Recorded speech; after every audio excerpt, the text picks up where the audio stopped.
अस्सलाम वालेकुम dear students. आज हम बात करेंगे हीमोस्टेसिस के बारे में। चैप्टर नंबर 37 जो गाइटन का है उसका एक ब्रीफ रिव्यू हम करेंगे।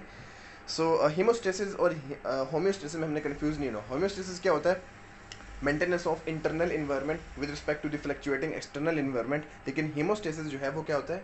Haemostasis it is the process that involves the prevention of blood loss. So इसके अंदर सबसे पहले हमारे पास वस्कुलर कंस्ट्रक्शन होती है, then formation of platelet plug होती है और देन ब्लड क्लॉट फॉर्मेशन होती है। सबसे पहले हम वस्कुलर कंस्ट्रक्शन की बात करेंगे कि वस्कुलर कंस्ट्रक्शन क्या होती है।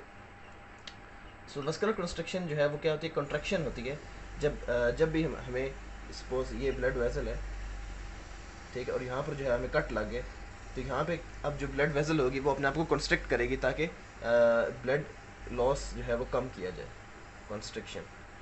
सबसे पहले इसके अंदर क्या होता है? वस्कुलर कंस्ट्रक्शन के अंदर सबसे पहले क्या होता है कि मायोजेनिक स्पैज्म होता है, जिसकी वजह से स्मूथ मसल जो प्रेजेंट होता है ब्लड वेसल के अंदर, वो कॉन्ट्रैक्ट करते हैं, जिसकी वजह से वाउंड जो है वो कॉन्ट्रैक्ट हो जाता है, ठीक है, और ब्लड लॉस जो है वो प्रिवेंट होता है। उसके बाद हमारे पास लोकल फैक्टर्स होते हैं, लोकल ऑटोकॉइड फैक्टर्स होते हैं। ओके, लोकल ऑटोकॉइड फैक्टर्स, ये फैक्टर्स क्या करते हैं? ये इन्फ्लुएंस करते हैं नियर बाय सेल्स की एक्टिविटी को, ठीक है, उनके फंक्शन को। तो ये लोकल ऑटोकॉइड फैक्टर्स जो हैं ये भी क्लॉटिंग के अंदर ये भी कंस्ट्रक्शन के अंदर रोल प्ले करते हैं।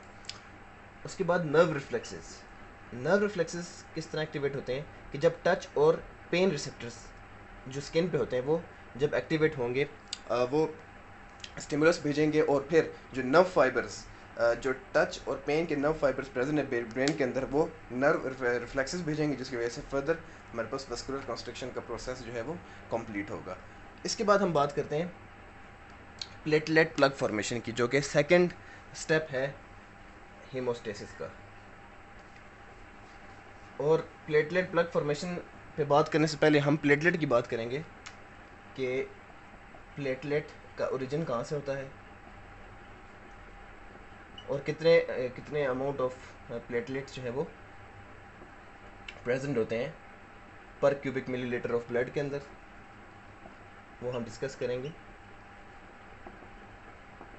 प्लेटलेट प्लग फॉर्मेशन, सबसे पहले हम प्लेटलेट की बात करेंगे, इसके ओरिजिन के बारे में। इसका जो प्रिमिटिव फॉर्म है, जो प्लेटलेट प्लग की जो प्रिमिटिव फॉर्म है, प्लेटलेट प्लग की जो प्रिमिटिव फॉर्म है वो मेगा कैरियोसाइट्स होते हैं। वो मेगा कैरियोसाइट्स हम उनको कहते हैं। ये हम थोड़ा इधर लिखेंगे, मेगा कैरियोसाइट्स।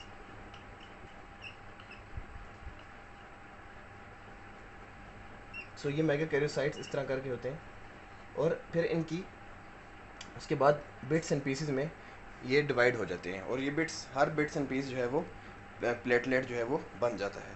तो इस तरह जो है वो प्लेटलेट का ओरिजिन होता है। फिर हमारे पास अगर अमाउंट की बात करें तो 1 क्यूबिक मिलीमीटर के अंदर ऑफ ब्लड में 1,50,000 से लेकर 3 लाख तक हमारे पास जो है वो प्लेटलेट्स प्रेजेंट होते हैं। और अगर इनकी हाफ लाइफ की बात की जाए तो इनकी हाफ लाइफ 8 to 12 डेज होती है। 8 to 12 डेज ये इनकी क्या होती है? हाफ लाइफ होती है। ओके, तो ये तो हमारे पास हो गया प्लेटलेट का इंट्रोडक्शन। अब हम बात करेंगे प्लेटलेट जो है उसके अंदर कौन से कॉन्स्टिट्यूंट्स होते हैं जो उनको क्लॉटिंग के काबिल बनाते हैं, ठीक है। तो इसके सबसे पहले हम बात करेंगे थ्रोम्बोस्टिन।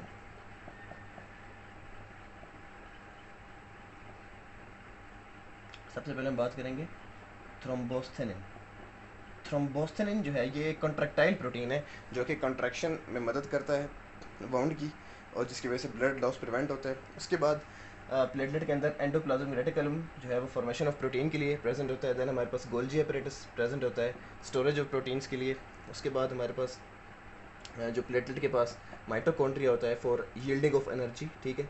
माइटोकॉन्ड्रिया के बाद प्रोस्टाग्लैंडिन्स होते हैं यहाँ पे प्लेटलेट के पास, in the case of reactions, local जो रिएक्शंस के लिए, इन्फ्लेमेटरी रिएक्शंस के लिए प्रोस्टाग्लैंडिन्स प्रेजेंट होते हैं प्लेटलेट के अंदर, ठीक है।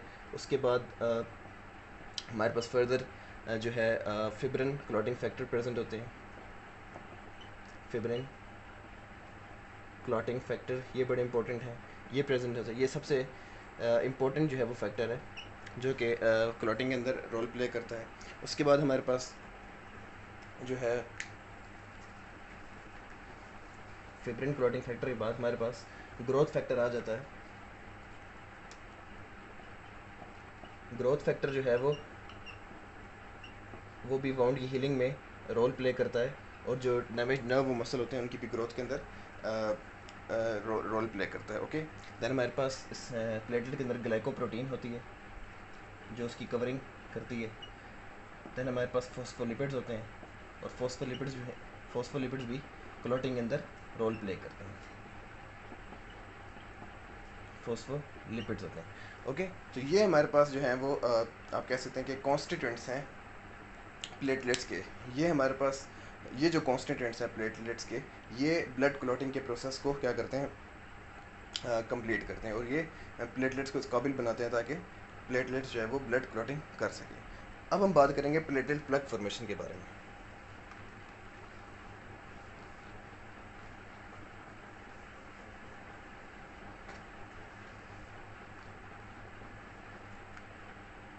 ओके, अब हम बात करेंगे प्लेटलेट प्लग फॉर्मेशन। सो प्लेटलेट जो है वो, सपोज आप ये कहें कि ये ब्लड वेसल है और यहाँ पर वाउंड है, यहाँ पे इंजरी हो गई है, ठीक है। तो प्लेटलेट क्या करेंगे, ये प्लेटलेट है तो ये अपनी जो शेप है उसको चेंज कर देंगे, सूडोपोडिया जो है वो रिलीज़ होंगे, ठीक है, और अपनी शेप चेंज कर देंगे और यहाँ पे जाके गैदर हो जाएंगे। ओके, यहाँ पे आके गैदर हो जाएंगे। उसके बाद ये जो है वो हमें पता है कि ब्लड वेसल के अंदर स्मूथ मसल के साथ कोलेजन भी होता है, तो कोलेजन भी इसके साथ इंटरेक्ट करेगा और फर्दर क्लॉटिंग के अंदर, further formation of platelet plug के अंदर रोल प्ले करेगा। उसके बाद von Willebrand factor, von Willebrand ये फैक्टर जो है ये भी एडहेरेंस में मदद करता है। ये किस में मदद करता है, एडहेरेंस में, ताकि फर्दर प्लेटलेट प्लग फॉर्मेशन के अंदर जो है वो फर्दर जो है प्लेटलेट प्लग फॉर्म हो।